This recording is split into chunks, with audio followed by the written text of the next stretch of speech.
2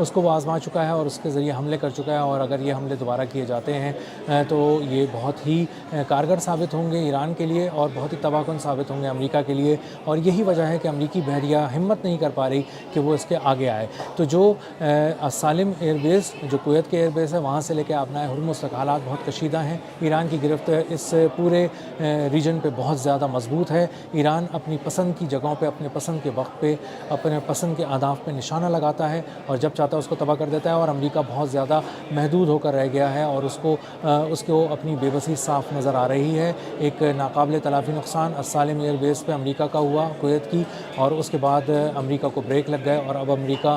سوچ سمجھ کر آگے بڑھ رہا ہے اور زیادہ مذاکرات اور جنگ کم کی باتیں کر رہا ہے۔ اب تک کے لیے اتنا ہی، ملتے ہیں اگلے ولاگ میں کسی نئی خبر، نئے تجزیے اور نئے زاویے کے ساتھ۔